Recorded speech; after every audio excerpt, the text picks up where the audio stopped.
السلام علیکم ورحمۃ اللہ وبرکاتہ۔ آج کا جو ٹاپک ہے وہ دماغی امراض کے متعلق ہے، اور ان کا علاج اور ان کا حل، اس تمام تر جو ٹاپک پہ مضمون پہ میں گفتگو کرنا چاہتا ہوں۔ میرا نام حکیم مزمل علی خان ہے۔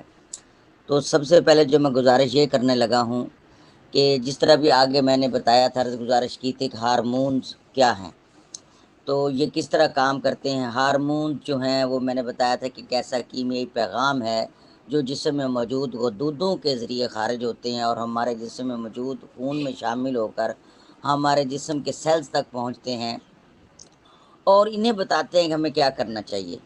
تو یہ کل 8 ہیں۔ 5 کا تعلق جو ہے ہماری باڈی سے ہے اور 3 کا تعلق جو ہے وہ ہمارے دماغ سے ہے۔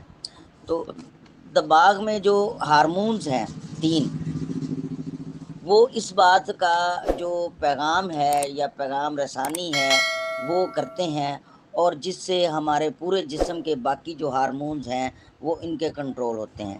ایک ہے ہائپو تھائیملس، تو اور یہ پیچوٹری گلینڈ کو جو ہے نا، ہائپو تھیلیمس جو ہے، یہ پیچوٹری گلینڈ کو احکامات آگے جاری کرتی ہے، اور بیسکلی ہمارے دماغ میں جو زیادہ تر کام ہے وہ پیچوٹری گلینڈ کا ہی ہے۔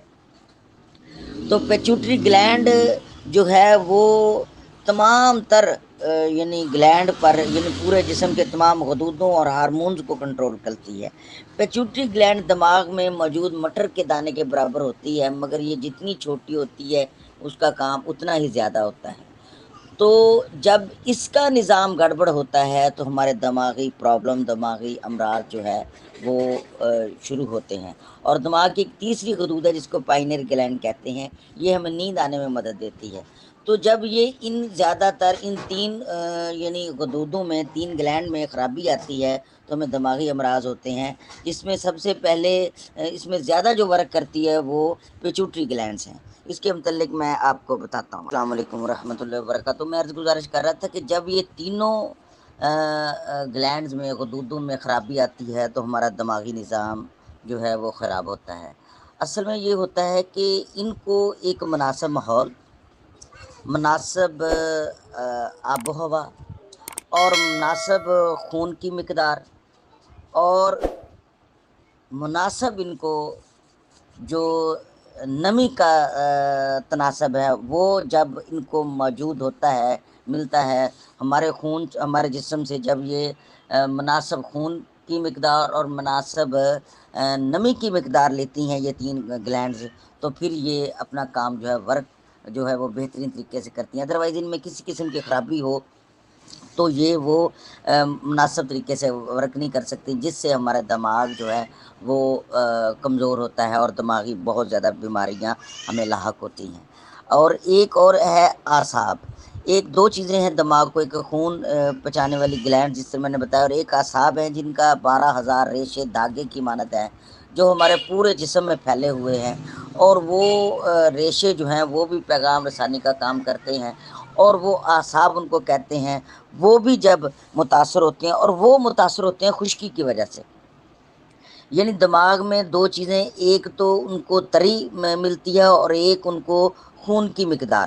خون کی مناسب مقدار، جب خون کی کمزوری ہو یا خون مناسب طور پہ جب دماغ کی رگوں کو یا ان جس طرح میں گلینڈز ان کو مناسب نہ مل رہا ہو تو یہ اپنا ورک جو ہے وہ بہترین طریقے سے نہیں کر پاتے۔ تو عام طور پر یہ دیکھا گیا ہے کہ جو سر کا درد سر میں ایسی ہوتی ہے گرمی اور خشکی کی وجہ سے یا قبض کی وجہ سے، یا قبض کے جو بخارات ہیں وہ ہمارے دماغ کی طرف اٹھتے ہیں، تو اس وجہ سے بھی ہمیں دماغی کمزوری ہوتی ہے۔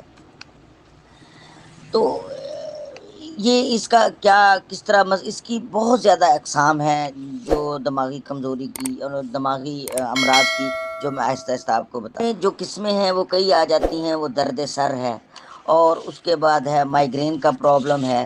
مائیگرین کا پرابلم یعنی درد شقیقہ بھی اس کو کہتے ہیں، یعنی آدھے سر کا درد ہے، وہ بھی اس میں آ جاتا ہے۔ پھر اس کے بعد ہے ضعف دماغ، کمزوری دماغ۔ تو یہ علیحدہ علیحدہ قسمیں ہیں، اس کا سب کا جو ہے علیحدہ علیحدہ جو بیان کرنا اور اس کا حل کرنا، یہ الحمدللہ ثم الحمدللہ یہ ٹاپک تھوڑا سا لمبا ہو جائے گا، لیکن اس میں جو سمجھ آ جائے گی۔